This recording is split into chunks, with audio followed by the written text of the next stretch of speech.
नरेश सक्सेना जी की 4 लाइनें हैं। मछलियों को लगता था जैसे वे तड़पती हैं पानी के लिए, वैसे ही पानी भी उनके लिए तड़पता होगा। लेकिन जब जाल डालकर मछलियों को पानी से बाहर निकाला जाता है तो पानी मछलियों को छोड़कर जाल के छेद से बाहर चला जाता है। मछलियों को लगता था वो पानी के देश में रह रही हैं, लेकिन पानी को उनके बारे में कुछ नहीं पता है। ठीक यही हाल हमारे देश में जनता और राजनेता के बीच में है।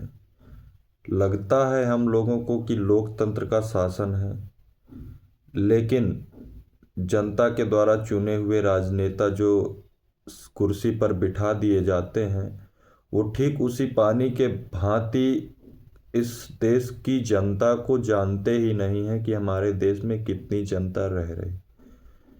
ठीक उन्हीं तड़पती हुई मछलियों की भांति हम लोगों की स्थिति हो गई है।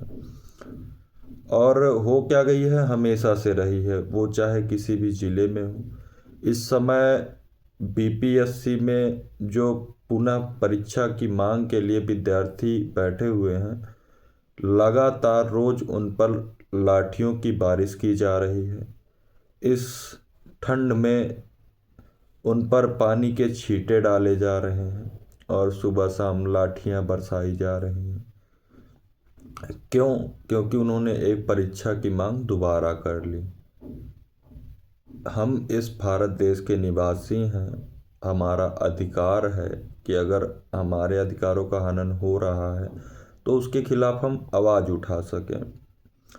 और अभी जब नॉर्मलाइजेशन की बात हो रही थी, तब कई सारे कोचिंग इंस्टीट्यूट के टीचर आए, अगुआ बने राजनीति की और चले गए। और जब अब दोबारा पेपर करवाने के लिए बच्चे लगातार लाठियां खा रहे हैं, तो उन लोगों का कहीं पता नहीं चल रहा कि अब भी आए आगे बात करें, करवाएं। तो ये भी ठीक उसी पानी की भांति हैं जो अपना पल्ला सीधा किया और चल दिए। क्योंकि ये अगर ज़्यादा विरोध करते हैं तो ये भी उसी शासन के अंग हैं। इनको अपना इंस्टीट्यूट चलाना है, कोचिंग सेंटर चलाना है। अगर ये लोग ज़्यादा विरोध करेंगे तो उस पर भी बैन हो सकता है। इसीलिए ये लोग एक हद में रह करके हम लोगों के अगुआ बन करके जाके प्रशासन से हाथ मिला लेते हैं और माहौल ठंडा हो जाता है। ऐसे ही एक जब यूपी पुलिस का एग्ज़ाम रद्द हुआ था, तो एक एग्ज़ाम सेंटर वाला है, उसने भी, एग्जामपुर वाला, यूट्यूब पे उसके भी 8-10 लाख फॉलोअर्स हैं। तो एग्जामपुर वाले ने भी अगुआ बन करके कि हमने बहुत किया बहुत किया, 2 कदम चले और बेड ले लिया, बोतल चढ़ रही है कि मर गए मर गए। ऐसा ही अभी यहाँ हुआ। खैर, अब देखे तो सब कोई है, सब कोई जानता है क्या चल रहा है, क्या हो रहा है। तो हम ठीक उसी मछली की भांति तड़प रहे हैं और हमको लग रहा है कि ये पानी ही हमारा जीवन है, लेकिन पानी को हमसे कोई फर्क नहीं पड़ रहा है।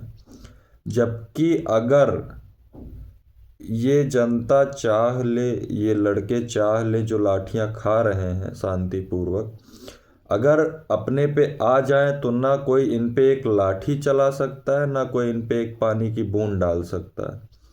लेकिन अगर इज्जत दे रहे हैं तो आपको इज्जत पचनी चाहिए, समझ रहे हैं।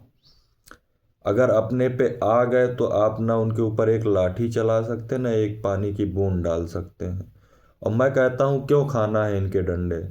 हमारे द्वारा चुने हुए ये लोग कुर्सी में बैठे हैं और हम ही पे शासन कर रहे हैं।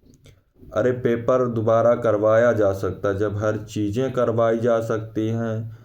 किसी चीज़ में धार्मिक धर्म के नाम पे इतना कुछ कर रहे हो, 8-8 10-10 हज़ार करोड़ रुपए बजट पास कर रहे हो सिर्फ 1-1.5 महीने के लिए, तो क्या एक पेपर करवाने में आपको बल है?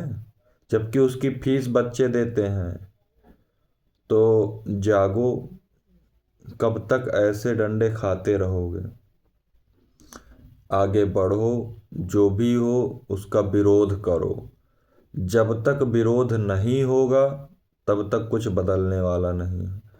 तो आप सभी को, मुझको, चाहे जो हो, मैं तो किसी के डंडे नहीं खाऊंगा। अगर गलत नहीं हूं तो वो चाहे पुलिस हो, राजनेता हो, जो भी हो, जब तक शक्ति है लड़ूंगा।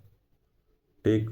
मैं वो जल की तड़पती हुई मछली कभी नहीं बनूंगा, और मेरा मानना है किसी को नहीं बनना चाहिए।